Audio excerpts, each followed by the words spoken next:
and welcome to another episode of Off the Shelf Books on Tour. I'm special guest Megan Yauer. We are here with Julie Masis, who is the author of How My Grandfather Stole a Shoe. So we're going to be talking to her today about her book. Welcome, and thank you for coming. Thanks for inviting me. Yeah, absolutely. So can you just give us a little bit about your book? Just tell us a little bit about it. Right. So my grandfather, Shlomo Masis, just turned 100 years old. And the book is basically a story about his life, but mostly it focuses on the World War II period, and how he survived the war in a ghetto in Ukraine. And the ghetto was actually under Romanian control because Romania was allied with Nazi Germany during the war. So it's a collection of stories, a collection of his memories, of some of, I guess, the more memorable episodes that he told us about. And there are also, it's kind of intermixed with stories about the current day experiences, how we visit him or how I visit him in the nursing home and what his life is like now. But it's not only about him. There's also, my grandmother was also in the same ghetto with him, so there are some stories about her as well. So there's, like, for example, one interesting story about how a German soldier saved her life, apparently, or smuggled her out of the ghetto. So there's that. And then the second part of the book focuses on my mom's side of the family. So I love the story about your grandmother and how he would walk her when she was teaching the lessons to the family, and about, I think your cousin said that he was actually in love with her. Yeah, so that's a bit of a...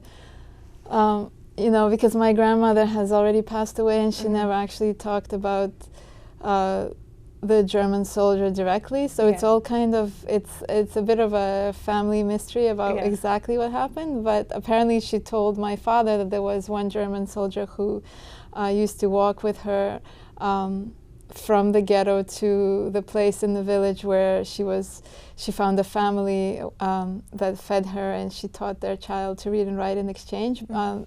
And this soldier actually protected her because the Jews were not allowed to leave the ghetto under threat of being shot on the road. So she told that story to my father when my father was growing up. And then we recently also heard from her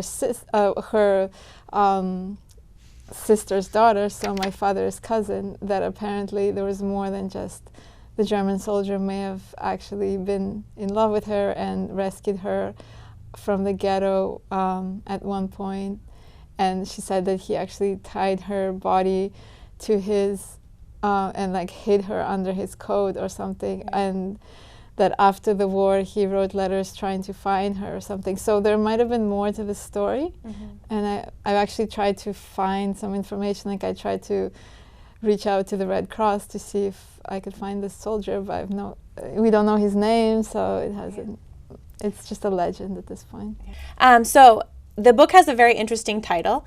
Can you tell us a little bit about that and how it connects to the story? And I know we're going to save a little bit for the reading a little bit later, but can you just touch on that? Oh, right, yeah, so I was going to read exactly that story. Basically, it's a bit of a controversial title. I'm not sure if it's the right title for the book, and I actually haven't even told my grandfather that this is the title. So, but it's a very surprising story, that basically it's about how when the Jews were forced out of their homes in the summer of 1941, they were forced to undress, and they were left just in their undergarments, and also their shoes were taken from them. And then they were forced, this is in the village where my father was born in Moldova. It's called Zgurica. And then they were forced to walk for many days or weeks. I think they even had to walk maybe in circles, and they didn't know where they were going. And the weather was getting colder at the beginning of fall, end of summer, and they didn't have any shoes. And there's a story about how at one point my grandfather found one shoe, and then he found another man who was also wearing the same shoe, but the second shoe from that pair. And anyway, I'm going to read the story. So we'll save that. Yeah, we'll save that for that. So what made you decide to write these stories down? What made you decide from just them talking about it within your family to actually, putting it into a book for others to read? I guess sort of the broader point is when I became interested in my family history, I sort of started thinking about how almost nothing has been written down at all, and that while writing has existed for hundreds of years, more than 1,000 years, all I really know about my family comes from, it's all oral history. It's like what the oldest living members of my family have heard from, like what my grandmother heard from her grandmother. And nothing was written down, so I just thought, I should just basically record these stories. And the book is very simple. It's not, basically the idea is just to record the memories, because people don't live forever. And after they're gone, then all of those stories also disappear. So that is kind of the premise, but also the other thing is that the ghetto where my grandparents were during the war, it's called Obodovka, and there were about 10,000 Jews held there. And I think I have a number about how many of them survived. I can't remember exactly. But almost nothing has been written about that ghetto. So, and right now I don't think there are that many, I don't know of any other survivors who are still living. So I thought, that's also of interest, because we know about some of the larger ghettos, like the Warsaw Ghetto, but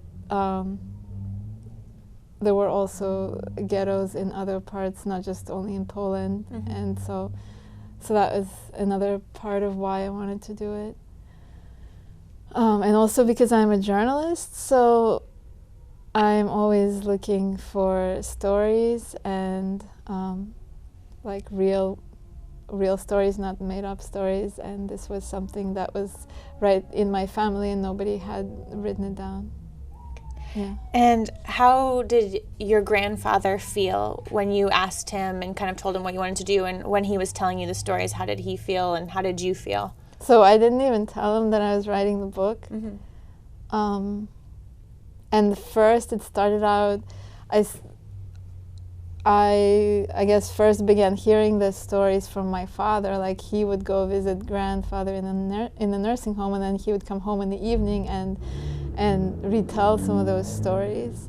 So that's when I first started recording them. And then later I was like, okay, if I'm going to write this, I'm going to have to go and talk to him and hear them firsthand from him. So I began visiting him, but I didn't tell him that I was going to turn it into a book. Mm-hmm. But he's very old at this point. So 100 years old, he knows that there's a book now, because for his birthday, during his birthday party, I announced it to everybody, mm-hmm. and so he knows. But I don't feel like he necessarily cares mm-hmm. that much about it. He's not super. He's more concerned with, he just wants me to get married. He keeps talking about that. He's not, he knows I wrote the book, but I don't feel like he never really brings it up, or, mm-hmm. yeah. Okay. So. And why, so you touched on it a little, how once, the stories you have are those just being told, so it's important to have a record.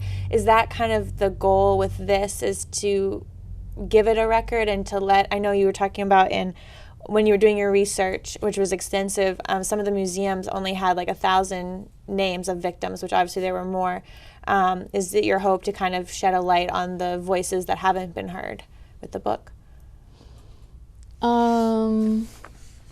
Yeah, there is a database. I think the Yad Vashem Museum in Israel has a database of the victims of the Holocaust. Mm-hmm. And I looked up the ghetto where my grandparents were, and I think there are only about 1,000 names, and we know there were many more victims. Mm-hmm. And it's true that sometimes entire families were wiped out, so there's nobody even left to remember the people who died at all. So, but if you want me to talk about the research, that was my next question was, okay. What was the process, from deciding, okay, this is what I'm going to do? Obviously, you started talking to your grandfather, but what was the process for your book writing and the research? Right. So basically, originally I didn't start out doing too much research other than just I wanted to record his memories. Mm-hmm. But then I became interested in visiting the places that he told me about. So actually last fall, about a year ago, I traveled to Moldova, which is the village. I saw the village where my father grew up and where my grandfather and his family was living before World War II.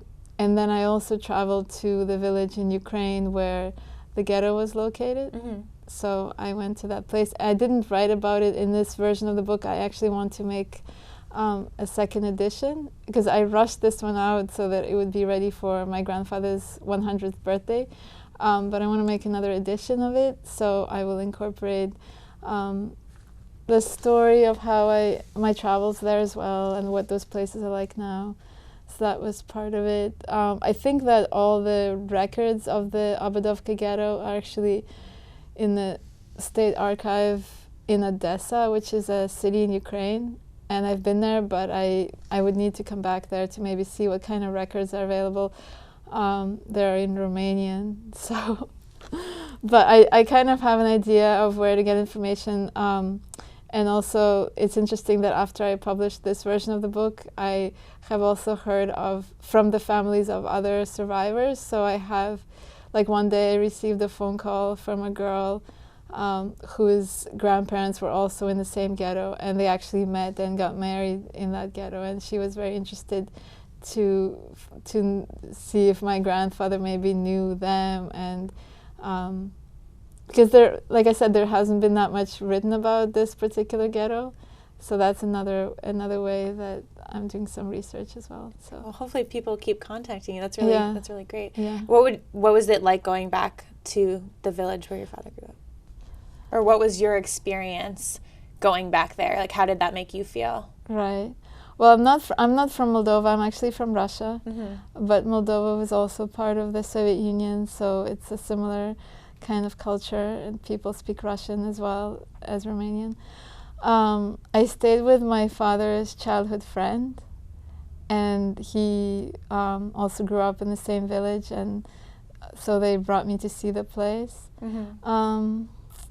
I don't feel like Moldova, it's considered the poorest country in Europe, but I actually feel like Ukraine right now is probably the poorest country because of the war that's going on there. Yeah. So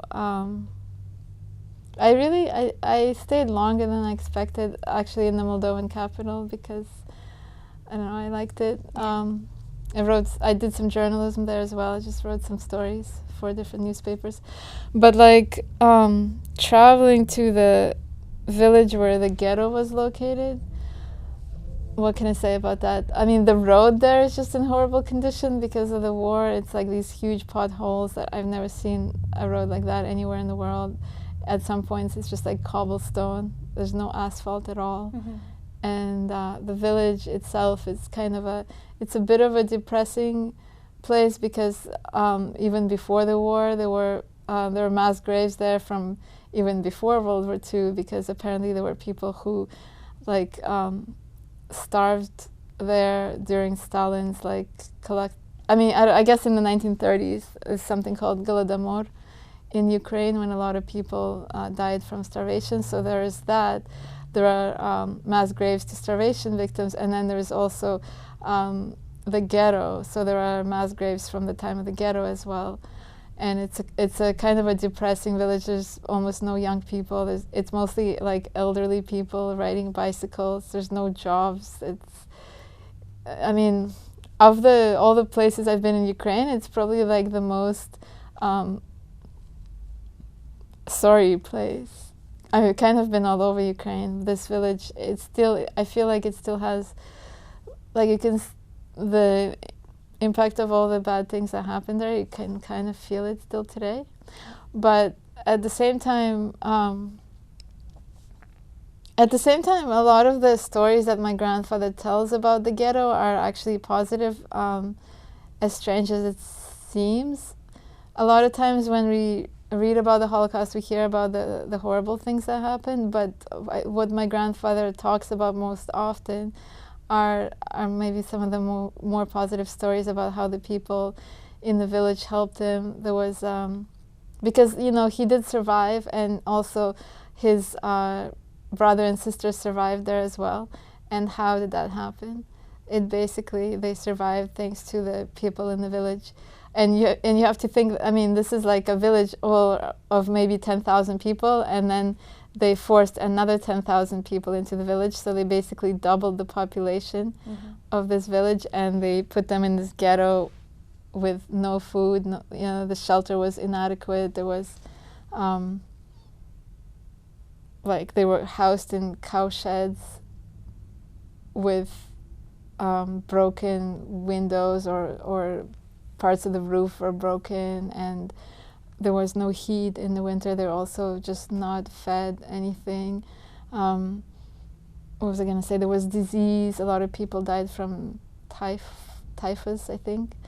And so they were able to survive because actually my grandfather found a way to sneak into the village before sunrise. He would leave every morning 2 hours before sunrise, and he would go into the village, and there was one family, an elderly couple, who waited for him with breakfast every morning. He says that they wouldn't sit down to eat until he came, and sometimes he did some work for them in exchange, like he carried firewood for them, or he brought water from the well for them, and sometimes they gave him potatoes to bring back to the ghetto.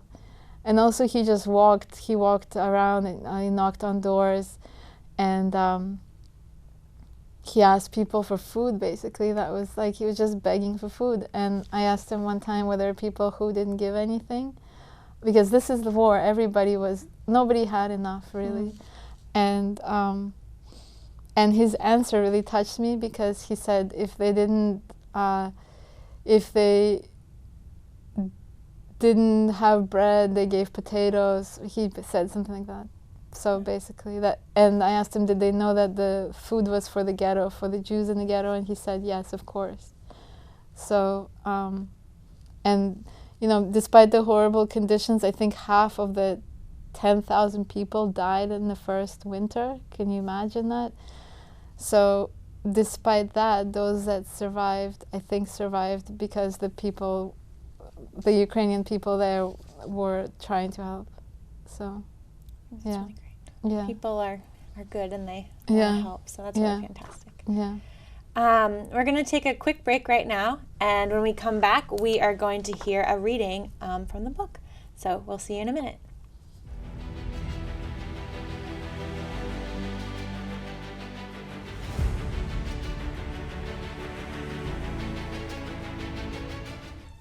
So I'm going to read a very short chapter from the book, which has to do with the title, How My Grandfather Stole a Shoe. Very simple. So the weather was still warm in July when the Jews were forced out of Zgurica, but their biggest problem was that they didn't have any shoes, my grandfather said, because how far can you walk barefoot? After a few days, they passed through a town called Soroka, on the banks of the river Dniester. It had been a town that had many Jewish residents, so during the war a lot of the houses stood unoccupied. Grandpa Shlomo climbed into a cellar, and there, to his happiness, he discovered one galosh. A galosh is a rubber shoe for mud and melted snow. This shoe fitted him perfectly, he told us. But when he went outside, Grandpa Shlomo met a man who was also wearing one shoe. He looked at the man's shoe and realized that the two shoes belonged together. They were from the same pair. "Give me the galosh," my grandfather said to the man, but the man refused. Grandpa really wanted to have two shoes instead of one, so when he noticed a Romanian policeman, he complained to him, "That man over there stole my galosh." "Wait a minute, we'll sort this out," the policeman promised, as he walked over and asked the other man to show him the shoe. And when the policeman inspected the other man's shoe, he ordered him to give his shoe to my grandfather. We thought this was the end of the story, but it turns out that Grandpa got to wear those galoshes only for a short time. We traded those shoes for 15 kilograms of corn flour because we had nothing to eat, he told us. We cooked polenta from the flour and it fed us for a month. And this is one reason Grandpa did not die. See, even that one, it's kind of like a sad story because, he didn't have the shoes, but then he wrote it in a way that kind of brought humor to it, that he... Yeah.